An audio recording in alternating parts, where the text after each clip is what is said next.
ગોધરામાં આજે એક મહત્વનું આરોગ્ય જાગૃતિ કાર્યક્રમ યોજાયો. લોકહિત જાગૃત યુવા ફાઉન્ડેશન ટ્રસ્ટ દ્વારા આયોજિત આ કાર્યક્રમમાં સાંસદ જસવંતસિંહ પરમારની વિશેષ ઉપસ્થિતિ જોવા મળી. લોકહિત જાગૃત યુવા ફાઉન્ડેશન ટ્રસ્ટ દ્વારા આયોજિત આ આરોગ્ય જાગૃતિ કાર્યક્રમમાં સ્થાનિક નાગરિકો અને યુવાનોની મોટી સંખ્યામાં ઉપસ્થિતિ જોવા મળી હતી. સાંસદ જસવંતસિંહ પરમારે આરોગ્ય જાગૃતિના મહત્વ પર ભાર મૂક્યો. સાંસદે કહ્યું કે આરોગ્ય જ સાચી સંપત્તિ છે. આધુનિક જીવનશૈલી અને પોષણની ખામીને કારણે વિવિધ રોગો વધી રહ્યા છે. યુવા ફાઉન્ડેશન જેવી સંસ્થાઓ આવા કાર્યક્રમો દ્વારા સમાજમાં જાગૃતિ લાવી રહી છે તે અત્યંત પ્રશંસનીય છે. કેન્સર સર્જન ડૉક્ટર રશીદ શાહે કેન્સર વિશે માહિતી આપી હતી.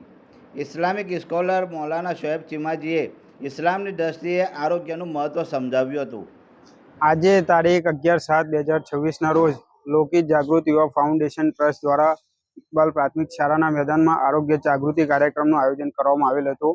આ કાર્યક્રમનો મુખ્ય ઉદ્દેશ હાલના સમયમાં ખરાબ જીવનશૈલીના લીધે અનેક પ્રકારની બીમારીઓ જે માઝા મૂકી છે તેના અંગે સમાજના અંદર જાગૃતતા ફેલાય અને લોકો સ્વસ્થ જીવનશૈલી જીવે, જેનાથી તેમને સારવારની જરૂરત ના પડે, બીમાર ના પડે, એ માટેના એક અનોખા કાર્યક્રમનું આયોજન કરવામાં આવ્યું હતું. આજના કાર્યક્રમના અંદર મુખ્ય મહેમાન રાજ્યસભાના સાંસદ એવા ડૉક્ટર JS પરમાર સાહેબ ખાસ ઉપસ્થિત રહ્યા હતા અને એમને સમગ્ર જીવનશૈલી વિશે અને આરોગ્ય વિશે ખૂબ મહત્ત્વની માહિતી શ્રોતાઓને આપી હતી અને તેમજ અલગ અલગ વિષયના મહારથીઓ જેવી કે કેન્સર રોગોના નિષ્ણાત ડૉક્ટર રશીદ શાહ સાહેબે કેન્સર વિશેની માહિતી આપી અને ડૉક્ટર સમીર મેમન સાહેબ એ પણ આરોગ્ય અને જીવનશૈલી વિશે માહિતી આપી હતી.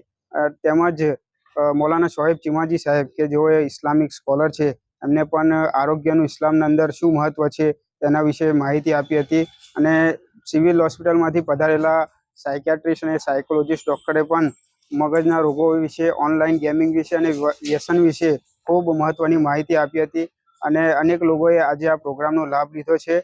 અમે આશા રાખીએ છીએ કે આ એક સકારાત્મક પગલું સમાજના અંદર રોગોમાંથી મુક્તિ ફેલાવવા અને સ્વસ્થ જીવનશૈલી જીવવા માટે પૂરતું રહેશે. સોહેલ બોકડા, લોકહિત જાગૃત યુવા ફાઉન્ડેશન ટ્રસ્ટ.